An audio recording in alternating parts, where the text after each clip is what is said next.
Welcome to Headstones and Microphones, where we use AI to step into the past through a researched, first-person simulation of history's most interesting people. I am your host, Calvin. While we've added some creative storytelling, our goal is to inspire your own study of these fascinating lives. Now, let's meet our guest. All right, today we have an absolute icon joining us. He was a man of immense conviction, a powerful orator, and a leader who never stopped evolving. For those who may somehow not know who are you? Many knew me as Malcolm X, or perhaps El Hajj Malik el-Shabazz. I was a man who dedicated his life to the pursuit of truth, justice, and the dignity of my people. It's an honor to have you, truly. Let's start at the very beginning. When and where were you born? I entered this world on May 19, 1925 in Omaha, Nebraska, a place that held both the start of my story and the early challenges my family faced. And what was your given name at birth? My parents named me Malcolm Little.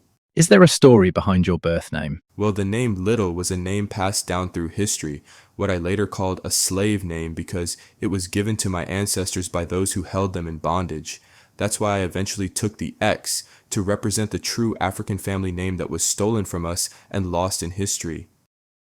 That makes a lot of sense. What was your hometown like growing up? Omaha was where it started, but we moved around. I remember Lansing, Michigan quite vividly.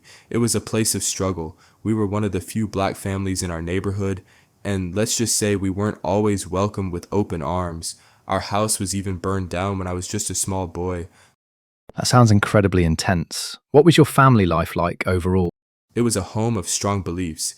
My father, Earl Little, was a Baptist minister and a dedicated follower of Marcus Garvey. He preached about black self-reliance. My mother, Louise, was a brilliant, proud woman. We were a large family, 8 children. And while there was a lot of love, there was also a lot of hardship, especially after my father passed away when I was only 6. I can only imagine. What kind of kid were you back then? I was bright. I actually did very well in school. I was even elected class president in the 7th grade. I had a lot of energy and a real hunger for knowledge, though that hunger eventually got redirected in some difficult ways as I got older. What were your biggest fears growing up? In those early years, I think the biggest fear was the uncertainty.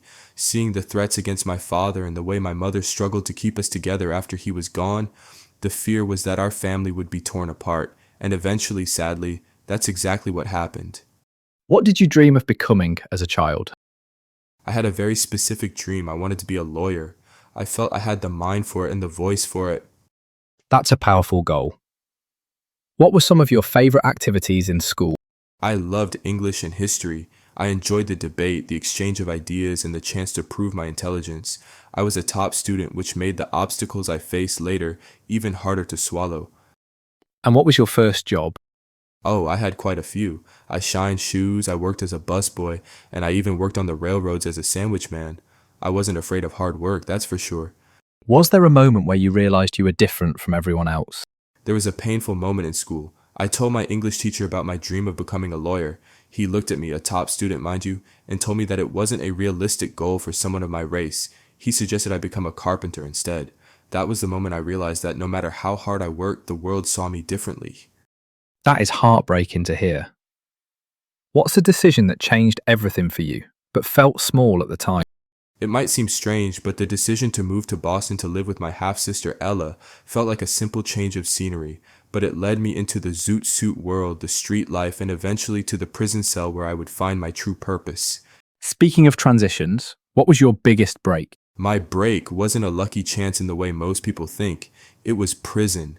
Being incarcerated gave me the time to read every book in the library, to study the dictionary word by word, and to be introduced to the teachings of the Nation of Islam.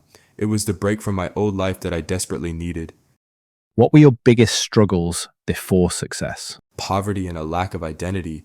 When I was Detroit Red on the streets, I was lost. I was trying to survive in a system that wasn't built for me, and I was doing it in ways that were hurting myself and my community.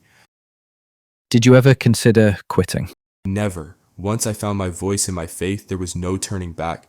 Even when the threats started and the pressure mounted, the mission was always bigger than the man. Were there any specific daily habits or routines that you feel were essential to your success? Discipline was everything. In the nation, we live very clean lives.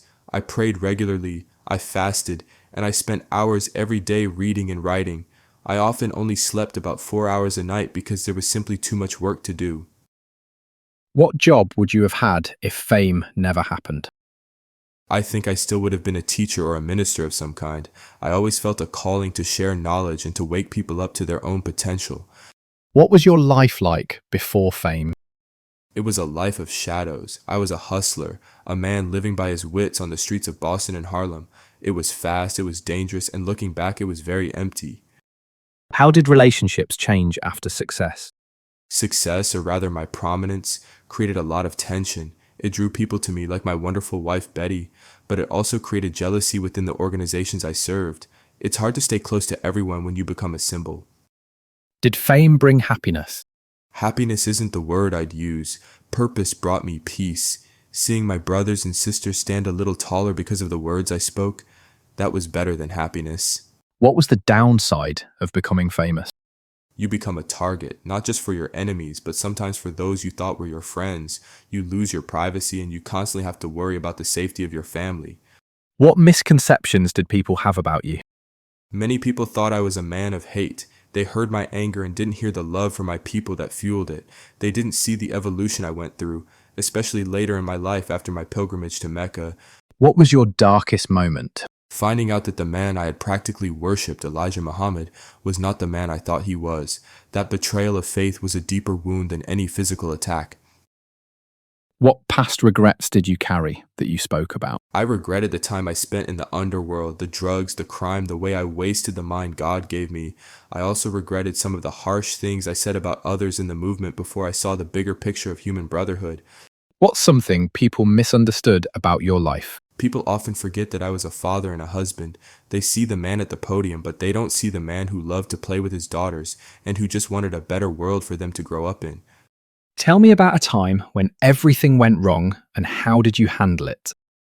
When my home was firebombed in early 1965, my wife and children were inside. It was a terrifying moment where everything felt like it was crashing down, but I handled it by staying focused on the work. I went right back to the podium because I knew my time was short.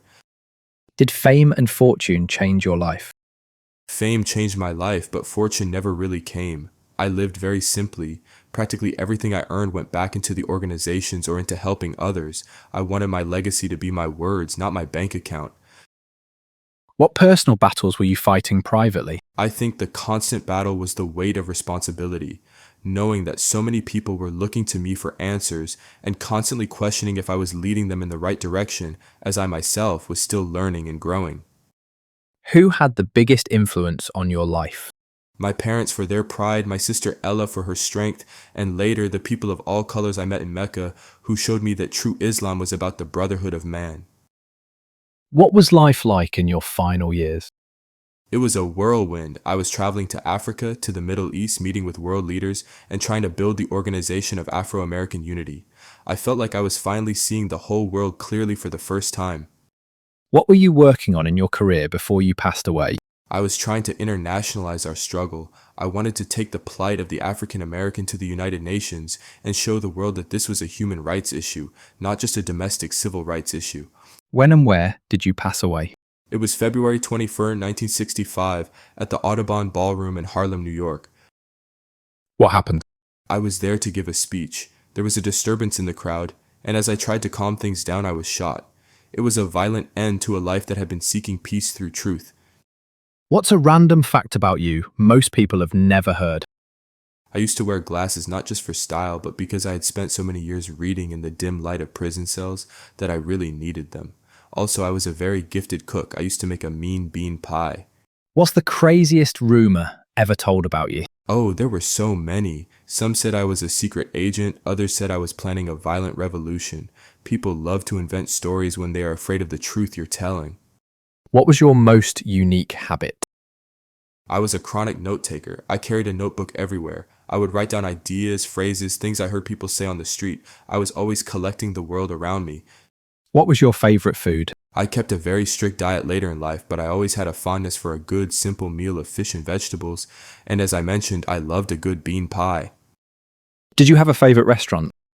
In Harlem, there were many small spots where I'd sit and talk for hours. I didn't have one favorite, but I loved any place where the conversation was as good as the food. What was your favorite book? Aside from the Holy Quran, I was deeply moved by The Souls of Black Folk by W.E.B. Du Bois. It spoke to the double consciousness I felt so deeply. Did you have any known rivalries? People often point to my differences with Dr. King, but as time went on, I think we were both realizing we were fighting the same war on different fronts. My real rivalry was with the ignorance and systemic oppression that kept our people down. Tell us a story nobody talks about. People don't talk much about how much I loved to laugh. I had a very dry sense of humor. Even in the tensest moments, I find a way to make a joke to put my staff at ease. You have to find the light even in the dark. What's your funniest behind-the-scenes moment? I remember once being in a very formal meeting with some international dignitaries, and my stomach wouldn't stop growling because I was fasting. I had to keep speaking louder and louder to drown out the sound. We all had a good laugh about it afterward. Did you ever prank someone? I wasn't much of a prankster. I was usually too serious for that. But I did enjoy a good verbal prank, using logic to corner someone in a debate until they realized how silly their own argument was. What was the most outlandish purchase you made? I really didn't buy much for myself. Maybe a particularly nice suit for my speeches or a good quality camera. I love photography and capturing the faces of the people I met. What advice would you give people chasing success? Don't chase success, chase the truth. If you find your truth and you stand by it with integrity, the impact you have on the world will be far greater than any personal success you could ever achieve. Be willing to change, be willing to learn, and never be afraid to say you were wrong if it leads you to a greater right. Wow, truly powerful. Do you have any closing remarks about the interview or the stories you shared that you would like to share with the listeners before we sign off? Just that I am grateful for this chance to speak again. To the listeners, keep reading, keep questioning, and keep loving one another. The world only changes when we change ourselves. Thank you, Calvin, for this wonderful opportunity. It has been a joy. Thank you so much for being here. It's been an incredible journey through your life and legacy.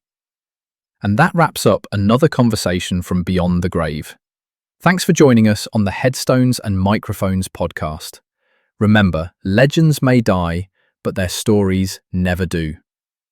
Please help spread the word by sharing and following the pod.